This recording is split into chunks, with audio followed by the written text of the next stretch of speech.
상상해 보시기 바랍니다. 대부분의 투자자분들께서 이미 관심조차 두지 않던 한 종목이 하루아침에 폭발하듯 솟구치는 장면을 말입니다.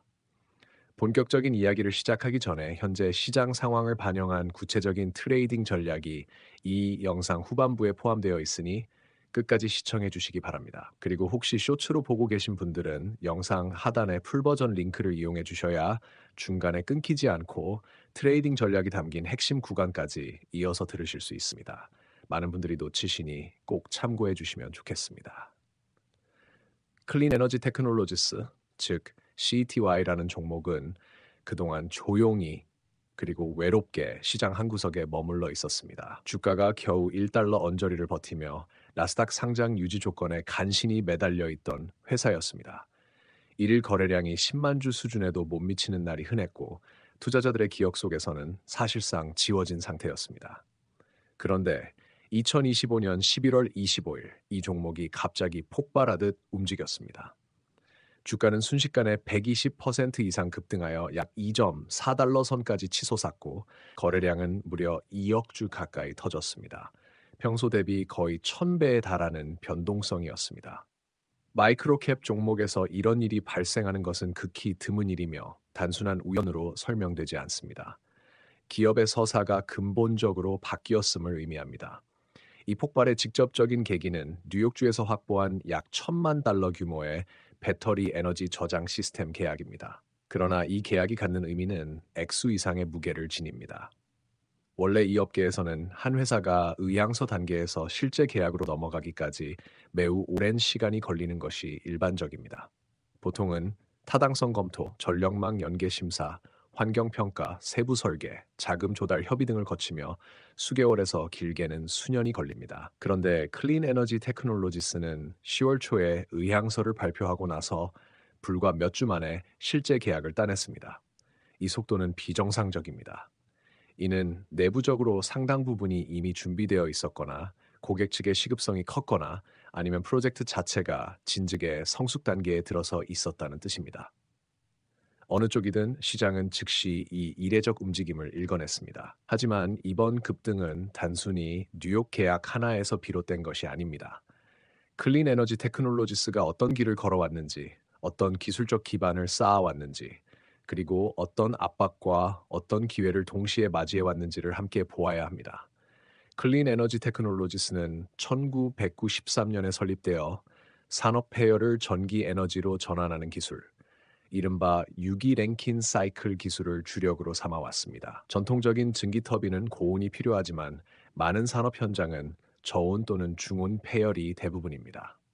클린 에너지 테크놀로지스의 시스템은 끓는 점이 낮은 유기 작동률을 사용하여 낮은 온도에서도 발전이 가능했습니다. 이론적으로는 매우 매력적이었지만 산업 공정에 도입하려면 맞춤 설계와 가동 중단 계획이 필요해 도입 속도는 느릴 수밖에 없었습니다. 그러나 이 회사는 소형업체로서는 드물게 사업을 넓혀갔습니다. 폐열 회수 장치, 폐기물 에너지화, 엔지니어링 서비스, 해외 사업 등 4가지 세그먼트를 운영했습니다. 이 정도의 다각화는 마이크로캡 기업에서는 흔치 않은 선택이었습니다. 당시에는 무리한 확장처럼 보였지만 시간이 지나면서 이 기술들이 모두 인공지능 시대의 전력 수요 구조와 일치하기 시작했습니다.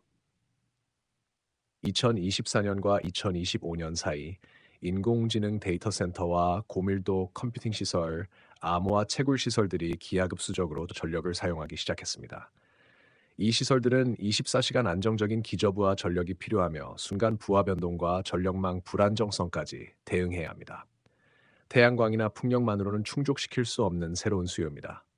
이때 지열, 배터리 저장, 폐열 회수, 재생가스 시스템이 갑자기 핵심 기술로 떠올랐습니다. 클린 에너지 테크놀로지스는 이미 이 기술들을 꾸준히 연구하고 확보해 온 상태였습니다. 이 회사는 메티스 파워, 트루노스 컴퓨팅, 프레이어 테크놀로지 등과 연달아 에너지 시스템 협력을 체결했습니다. 2025년 3월에는 키메라 캐나다와 지열 기술 협력을 통해 약 50만 달러 규모의 초기 도입을 확정했고, 같은 해 11월에는 글로벌 지열 시스템 확대 협력을 발표했습니다. 버몬트에서는 약 2메가와트급 농업 폐기물 기반 재생 에너지 프로젝트가 중요한 심사 단계에 진입했습니다. 그러나 재무적으로는 상황이 악화되었습니다. 2024년 매출은 약 250만 달러로 전년 대비 크게 감소했고 2025년에 접어들며 유동성은 빠듯해졌습니다. 결국 2025년 10월 1일 1대 15의 역주식을 단행했습니다. 이런 조치는 흔히 회복의 신호가 아니라 위기의 신호로 여겨집니다. 다만 이 조치를 통해 발행 주식 수는 7천만 주에서 500만 주 이하로 줄었고 10월 6일부터 10월 17일까지 열일 연속 1달러 이상을 유지하며 10월 23일 나스닥 요건을 회복했습니다. 회사는 간신히 생존했습니다. 이 생존이 뉴욕 계약이라는 다음 단계의 서사를 가능하게 했습니다. 10월 8일 발표됐던 뉴욕주의 배터리 저장 의향서는 처음에는 큰 관심을 받지 못했습니다. 하지만 불과 몇 주 만에 1,000만 달러 계약으로 전환되자 상황은 완전히 달라졌습니다. 일반적 절차를 뛰어넘는 속도는 내부적으로 프로젝트가 이미 상당히 준비되어 있었음을 시사했습니다. 그래서 시장은 즉각 반응한 것입니다. 기술적으로도 주가는 폭발 직전의 조건을 갖추고 있었습니다. 14일 상대 강도 지수는 20대 초반으로 심각한 저평가 상태였고 주가는 51선과 201선 아래에 위치해 있었습니다. 그러던 주가가 1,000배 가까운 거래량을 동반하며 201선 근처까지 치솟았으니 이 움직임은 단순한 반등이 아니라 서사 전환의 신호였습니다.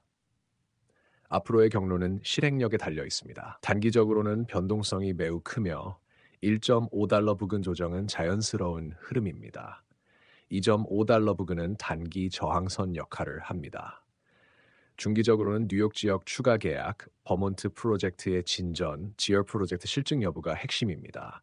이 요소들이 맞물릴 경우 3달러에서 5달러 구간으로의 이동도 충분히 가능해집니다. 장기적으로는 인공지능 시대에 전력 인프라를 통합 공급하는 기업으로 성장할 수 있는지가 관건이며 가능하다면 11달러 선도 현실적인 목표가 될 수 있습니다. 끝까지 함께 해주신 청취자분들께 깊이 감사드립니다. 쇼츠에서 이어보신 분들은 풀 버전으로 오시면 더 많은 깊이와 트레이딩 전략을 들으실 수 있으니 꼭 확인 부탁드립니다. 시청, 구독, 좋아요, 댓글, 그리고 영상을 외부로 공유해주시는 모든 열성 청취자분들께 감사드리며 앞으로 더 좋은 콘텐츠로 보답드리겠습니다. 밸류스터였습니다.